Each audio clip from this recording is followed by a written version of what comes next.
Assalamualaikum warahmatullahi wabarakatuh. Salam PKH. Perkenalkan, nama saya Rian Nandra. Saya salah satu SDM PKH Kementerian Sosial RI yang bertugas di Kabupaten Ogan Ilir. Ini adalah konten video pertama kami. Insya Allah channel ini akan saya buka dan semoga konsisten mengulas dan memberikan informasi khususnya tentang PKH dan bantuan sosial yang terkait langsung dengan PKH atau bantuan yang komplementaritas dengan bantuan sosial PKH ini. Jadi di video awal ini mungkin saya akan bercerita atau sedikit memperkenalkan siapa kami. Kami ini adalah salah satu SDM PKH di mana pelaksana PKH di tingkat kabupaten. Alhamdulillah saya sendiri telah bergabung dari awal adanya PKH di Kabupaten Ogan Ilir. Tepatnya di tahun 2013, lebih kurang 7 tahun yang lalu. Mungkin sedikit menjelaskan tentang apa itu SDM PKH.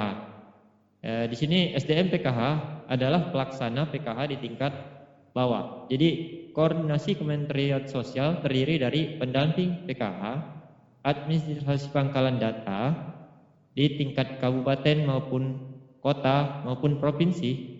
Kemudian ada koordinator kabupaten, ada koordinator kota di tingkat kota. Kemudian juga di tingkat provinsi ada koordinator wilayah dan ada lagi koordinator regional. Saat ini jumlah keseluruhan SDM PKH itu lebih kurang 38.000 orang yang tersebar di seluruh wilayah Indonesia. Jadi di Kabupaten Ogan Ilir ini sekarang ada 102 SDM PKH, di mana 95 orang pendamping sosial PKH ini tersebar di 16 kecamatan dan 241 desa dan kelurahan di Kabupaten Ogan Ilir. Kemudian ada juga 5 orang administrasi pangkalan data atau APD yang ada di kabupaten kota, kabupaten khususnya di Ogan Ilir ini, dan 2 orang koordinator kabupaten yang ditempatkan di Kabupaten Ogan Ilir.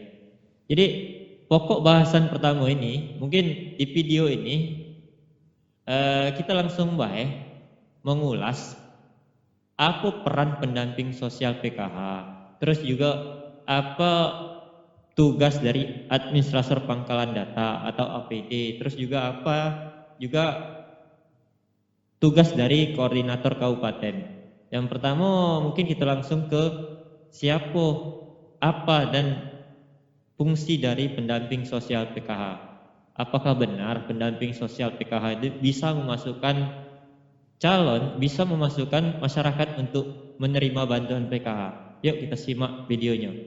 Kita simak penjelasan dari video ini. Ya, yang pertama sesuai dari SK dari Kementerian Sosial, pendamping PKH itu melaksanakan proses bisnis PKH yang meliputi pertama validasi.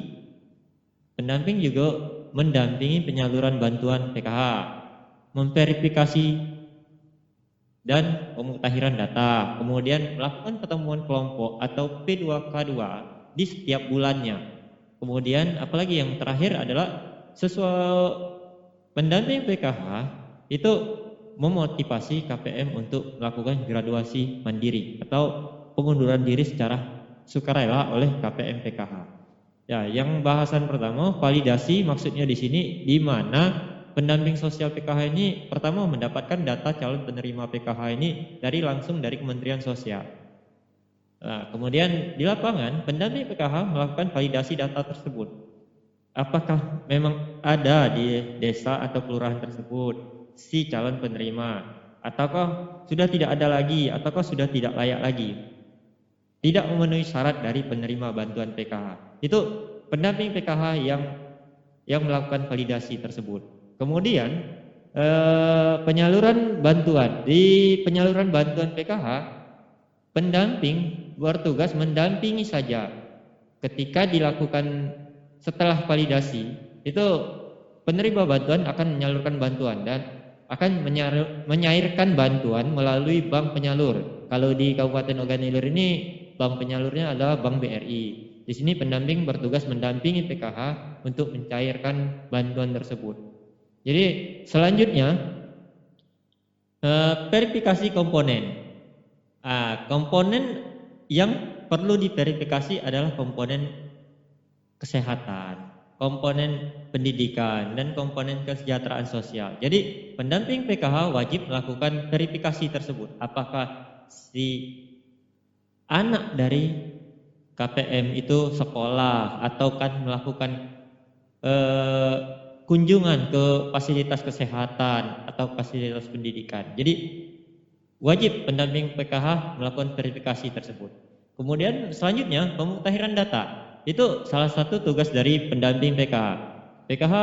Pendamping PKH melakukan pengkinian data atau pemutahiran data ya di mana data lama diperbaharui terus. Jadi setiap saat, setiap bulan itu jika ada perubahan data itu dilakukan pemutahiran data. Jadi apakah komponen ada balita atau ada ibu hamil itu dimuktahirkanlah oleh pendamping PKH.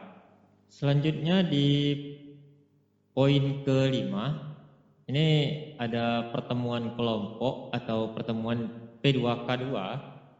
Selain itu pendamping PKH dia berkewajiban untuk melakukan pertemuan bulanan. Itu baik si penerima bantuan sosial ini juga wajib untuk melakukan pertemuan P2K2 setiap bulannya.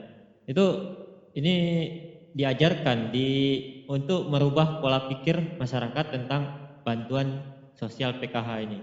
Nah, selanjutnya yang ke poin ke-6 itu graduasi KPM. Graduasi KPM itu sebenarnya pendamping PKH itu berkewajiban memotivasi penerima bantuan untuk merubah pola pikir mereka ya, agar lepas dari bantuan PKH tersebut. Dan ini berkeinginan masyarakat tuh mengundurkan diri dari penerimaan bantuan PKH tersebut. Oke, yang ini mungkin itu tugas pokok dari pendamping PKH. Jadi pendamping PKH ini bukannya mendata atau mengumpulkan data untuk memasukkan masyarakat sebagai penerima bantuan PKH, bukan. Karena data yang sudah menjadi siapa penerima bantuan itu yang akan didampingi oleh pendamping PKH. Selain pendamping PKH, di Kabupaten Ogan Ilir ini ada juga namanya administrasi pangkalan data. Jadi yang biasa disebut APD. Jadi APD ini dahulu itu operator. Mereka di Kabupaten Ogan Ilir ini ada 5 orang petugas administrasi pangkalan datanya. Di mana APD ini bertugas menerima data hasil dari verifikasi pendamping yang ada di lapangan untuk kemudian dilakukan cross check atau seleksi untuk dimasukkan ke sistem EPK secara online. Jadi memang pendamping PKH yang entry dan APD inilah yang mengkoreksi di dalam sistem EPKH. Lalu APD juga bertugas di sekretariat PKH atau di dinas sosial untuk menyiapkan kebutuhan data administrasi dan dalam lingkungan PKH di Kabupaten Ogan Ilir. Itulah mungkin tugas pokok dari APD, administrasi pangkalan data.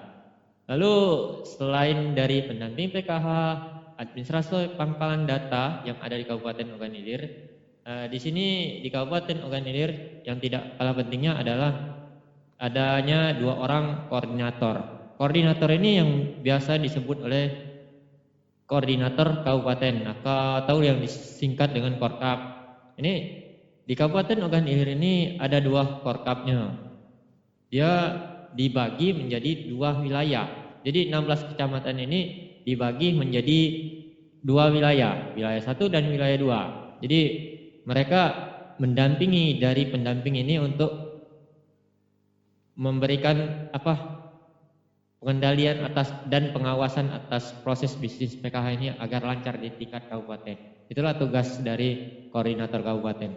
Serta serta Korkap ini dia melakukan evaluasi dan monitoring atas bisnis proses PKH yang ada di tingkat kabupaten.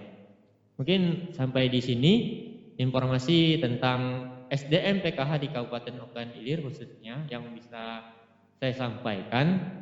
Mudah-mudahan di lain kesempatan kita bisa bertemu lagi dengan topik yang lain seperti topik validasi yang ada dilakukan oleh pendamping PKH dan SDM PKH lainnya. Ini topik yang detailnya yang dijabarkan lagi, mungkin ini yang merupakan topik yang menarik untuk dibahas nanti, Ken. Jadi di dalam validasi ini data awalnya dari mana ya? Mungkin di situ yang bisa menarik untuk kita bahas di lain waktu. Semoga para sahabat PKH yang mendengarkan bisa sedikit memahami dan kenal dengan kami. Mungkin itu saja yang bisa saya sampaikan.